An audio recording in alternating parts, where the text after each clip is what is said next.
बेटा बेटा इंदल बेटा इंदल बेटा इंदल कहाँ पर है मामा जी? बेटा इंदल बेटा इंदल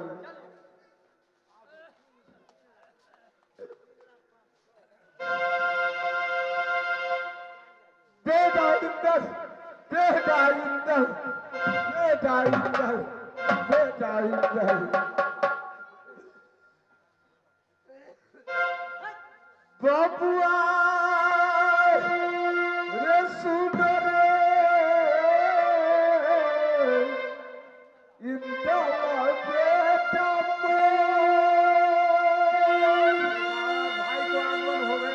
बेटा इंदल बेटा इंदल रे ये कबार लाओ रे बेटा चाचा गोतिया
कौन है तुमको आंख नहीं है? आंख नहीं है। देखा है भाई को आगमन हो गया तो गर्दा में लेटाएगा तो हमको भाई नहीं मारेगा।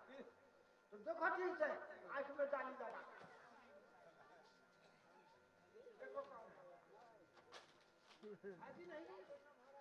सही बात कहते हैं मामा जी। भाई उधार भाई उधार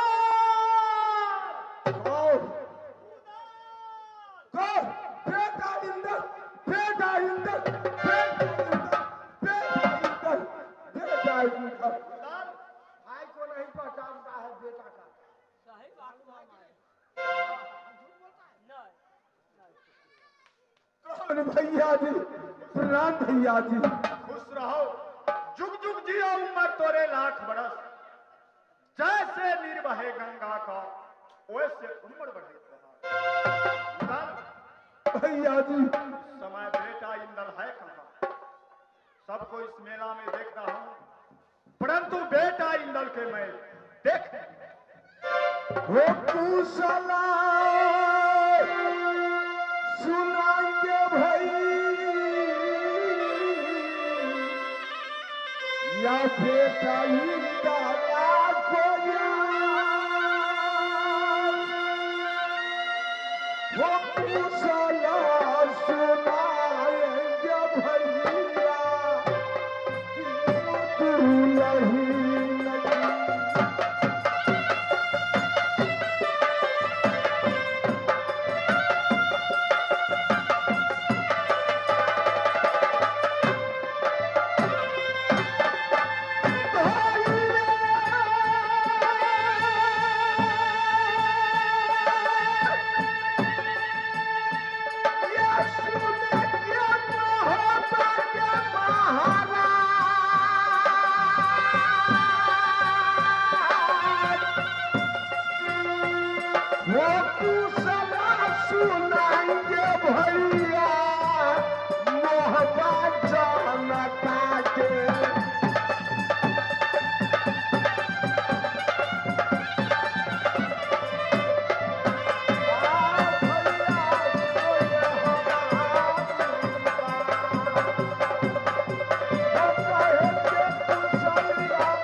तुम्हारा तीन रानी बहुत खुश में है, मोहब्बा का जनता भी बहुत खुश में है, भाई अल्हा भी बहुत खुश में है। मैं जो पूछता हूँ इस मेला में सबको देख रहा हूँ, लेकिन बेटा इंदल को मुझे नजर नहीं आया। बेटा इंदल है कहाँ? भैया जी, भैया जी, मैं इंदल को विषय में कुछ नहीं जानता हूँ, कुछ नहीं जानता हूँ, कुछ नहीं जानता हूँ। इंदल, ऐसा न बोला कर, ये बता दे कि बेटा इंदल है कहाँ? मैं बारंबार कह रहा हूँ कि इंदल को विषय में मैं कुछ नहीं जानता हूँ, कुछ नहीं जानता हूँ, मेरे कुछ नहीं जानता बहादुर, हूँ। सही में बेटा इंदल को बलि दे दिया है। सही बात है महाराज। सुना है भाई अल्हा को आगमन हो गया जी महाराज। तो ये पागल का भेष पकड़ लिया। उदला!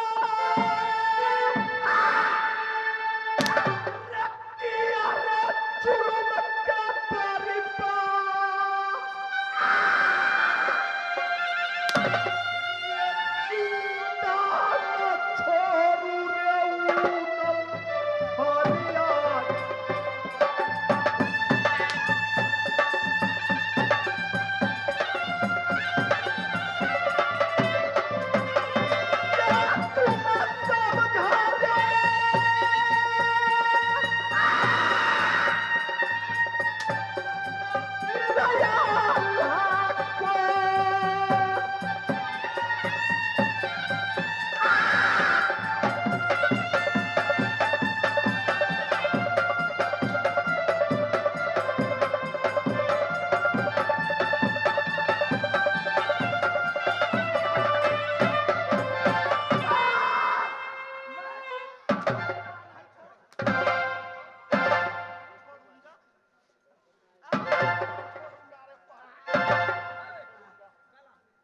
बेटा इंदल को विषय में मैं कुछ नहीं जानता।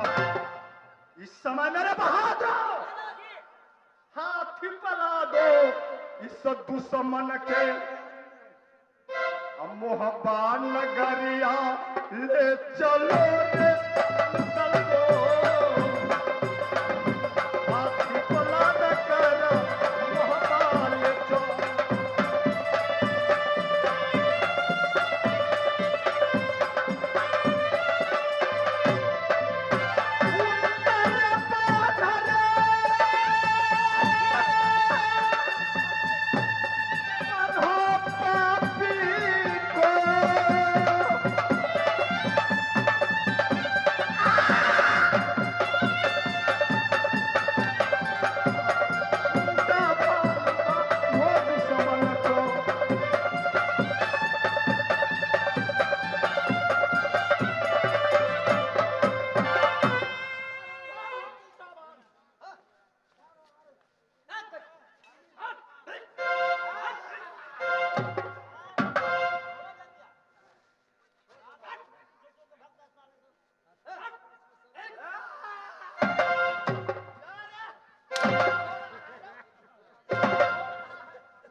अपने बांधल जाओ, हमरा से बस के बात नहीं होगा। इसलिए हम फांसी खाता है और बाण नहीं खाता है उदल। महाराज देखल जाओ, हम सब बांधे छी तो बाने नहीं आर खाई छे, अपना ही बांधल जाओ। दुश्मन है, पापी है, तो इस समय पापी को मैं बांधता हूँ। बांधल जाओ।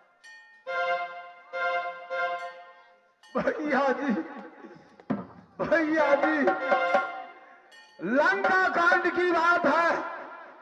लंका में लक्ष्मण की शक्ति बाण लगने की बात भगवान राम लंका में कहते हैं लक्ष्मण से कि सूत पितना रिभवन परिवारा मिलही जा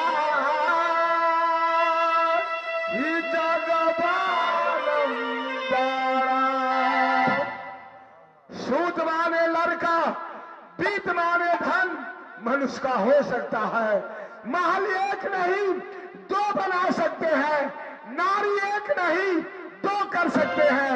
हे लक्ष्मण यश विचार जिए अजाद हुदाता जगन सहोदर भ्राता। भैया जी भैया कहने का मुख कहाँ रखा? इस संसार में मानव को हर कुछ मिल सकता है, लेकिन भैया सहोदराना मिलेगा ये बारंबार।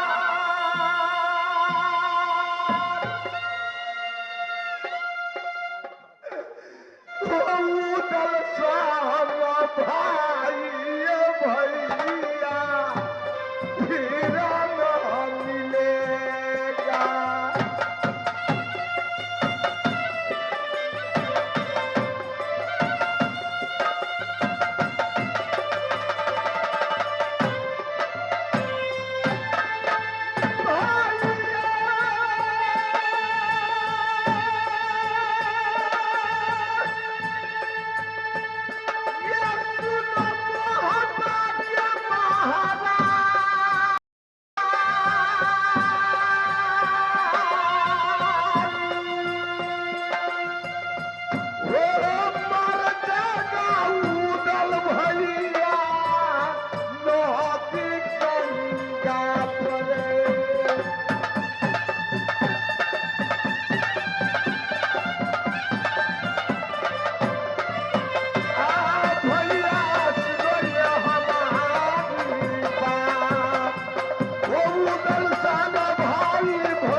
भैगना वैसे नहीं है मारेगा। कैसे मारेगा मामा ये जी? छुथर घेला फूटता है कभी? नहीं नहीं फूटता है, ये वैसे नहीं मारेगा। अपना 7 कोठी मुठबासी बांस जो है वो बांस कटवा करके फटा चिरा करके इसको सारा बदन को चाम उड़ा दो, ठीक है, मर जाएगा पापी। ले आओ फटा, वो क्या हमारा ले आओ। मैं जल्दी से फटा चिरा करके ला देगा। गाना गाना इसको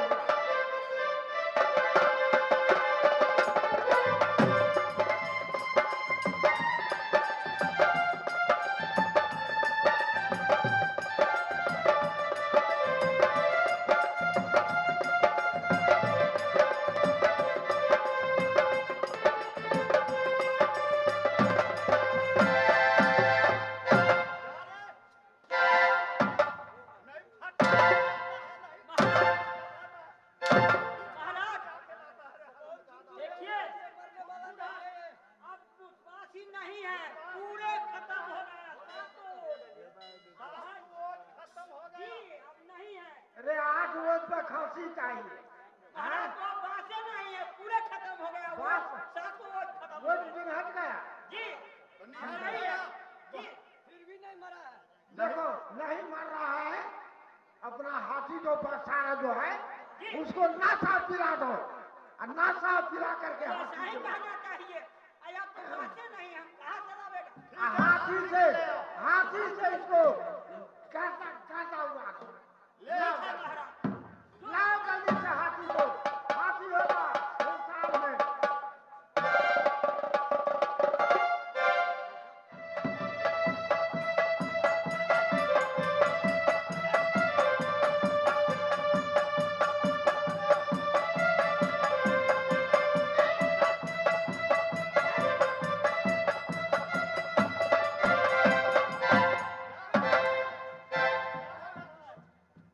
महाराज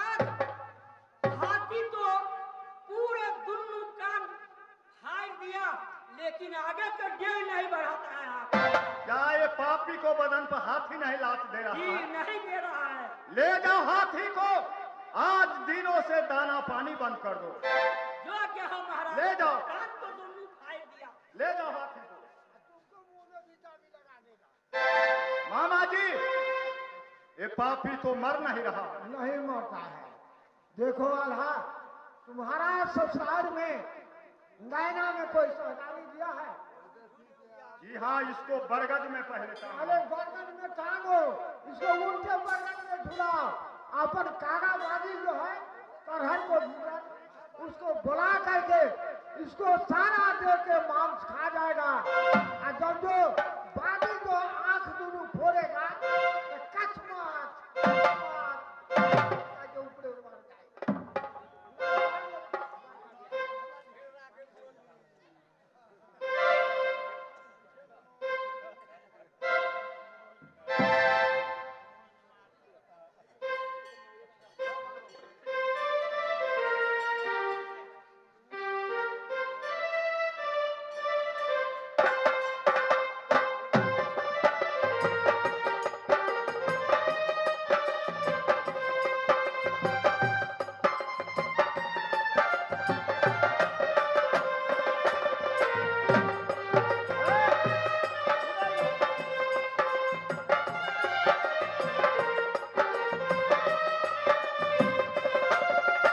सुनो, बोलिए महाराज।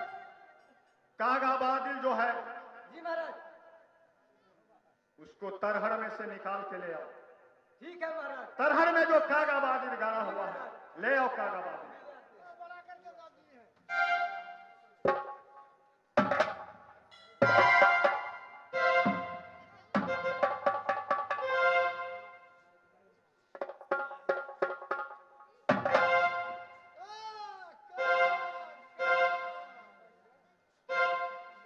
कागाबादिल,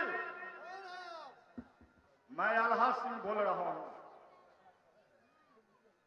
इसलिए बनाए हैं।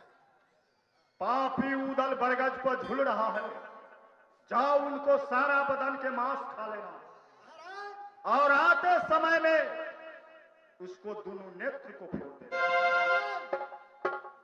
जब से नैना से लाए हैं उस दिन से मैंने अन्न पानी में अगर मेरा पंख झड़ गया है, मैं कैसे जाऊं? ठीक है, पापी उदल को आओ, आंख फोड़ के फिर तुम आँख फोड़ करके आओ, एक बाल्टी दूध पिलाओ। दूध पिलाऊंगा। मैं समझ गया हूँ। जाओ, आप पहले फोड़ करके आओ। सभी चालाकी आपको है। आए जाओ। ले आओ, ले जाओ, फोड़।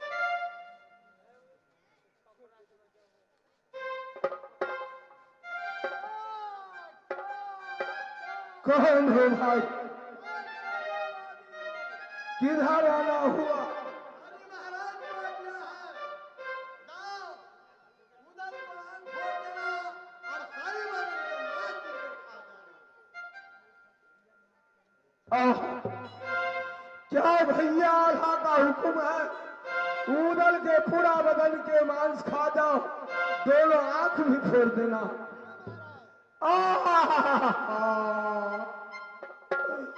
बातिल सुनो ये, उदल सिंह को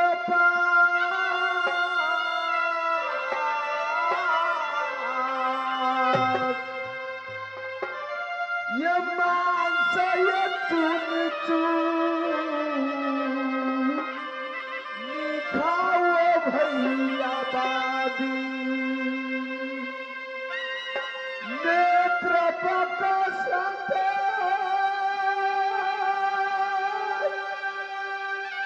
हो पर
मेरा आंख नहीं फोड़ो, मेरा विपद कटेगा। मैं सोने के पिंजरा बनवाऊंगा, सोने के कटोरा में दूध भात खिलाऊंगा बाबू। ठीक है महाराज, मैं ऐसा ही करता हूँ। बाबू, पक्षी होते हुए मेरा विपद को तुम समझा। पानी पानी पानी पानी पानी पानी।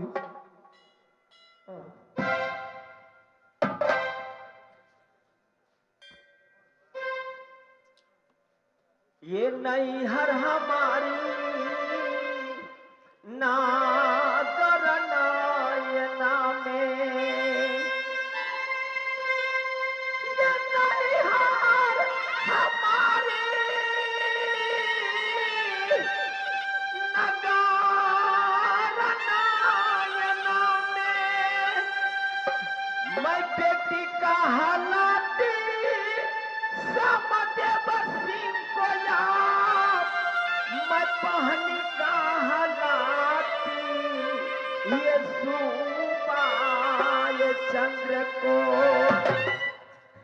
ये सुंदरा ससुर माये मोहबाये नाता रिया। ये सुंदरा ससुर बाये लागे नाता मोहबा।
मेरे देवर उदल सिंह और बेटा इंदल हरिद्वार मेला पर गया है, अभी तक लौट कर नहीं आया है। मैं अपने देवर जी को और बेटा इंदल को बाट जोड़ती हूँ, लेकिन देवर जी आने वाले हैं। इस समय मैं बांदी को भुला करके शिव सागर से पानी मंगा लेती हूँ।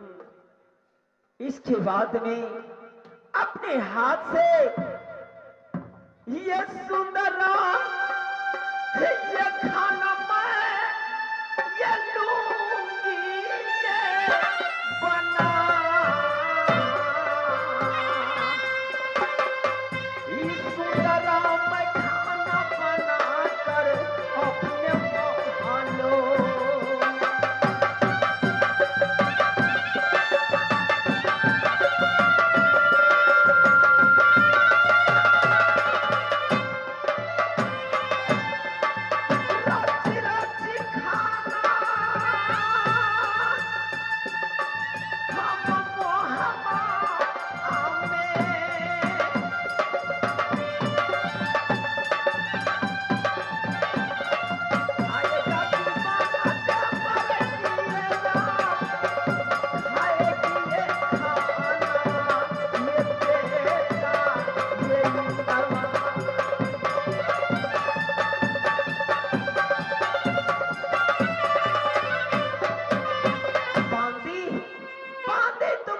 चले गई बांदी हे के पान दिसुना हे मना हे गाधवा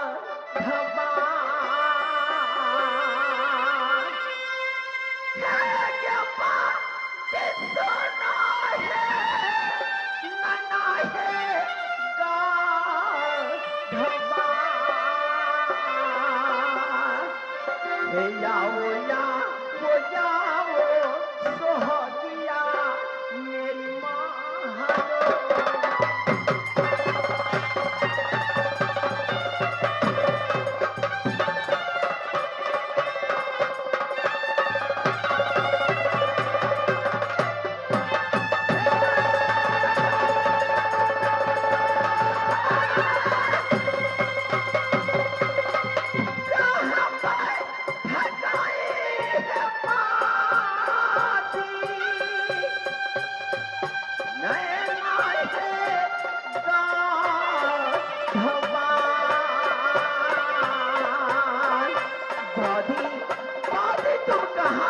गई बादी इतना हवाई धगाई बाती नैना हेगा धवा हे याओ सोहगिया मेरी माँ हलो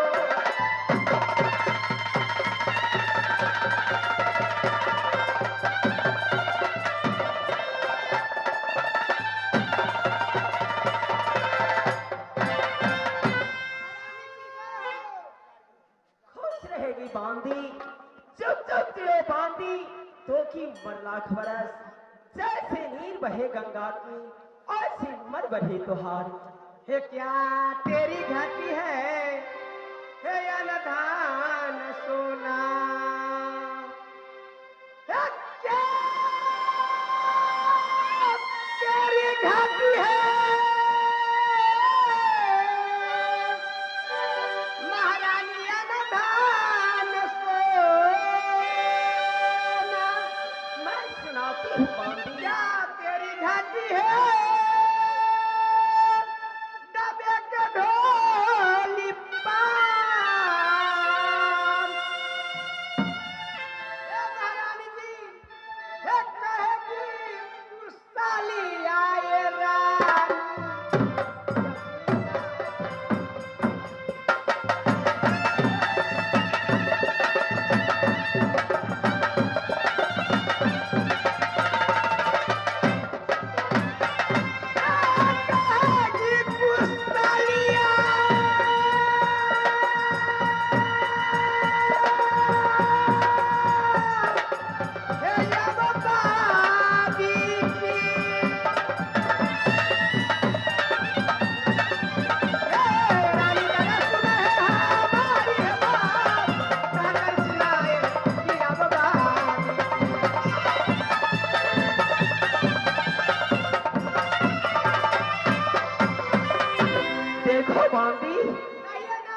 मैं तुम्हें इसलिए बुलाई हूँ मेरे बेटा इंदल और देवर उदल सिंह हरिद्वार से आने वाले हैं। अच्छा तुम यहाँ से महल से गगड़ी ले लो, यहाँ से शिवसागर पर जाओ बांदी, वहां से जल भर कर ले आओ क्योंकि मैं खाना बनाऊंगी। अच्छा ठीक है, आप महल में आराम कीजिए, मैं जल्द शिवसागर के पास जाती हूँ।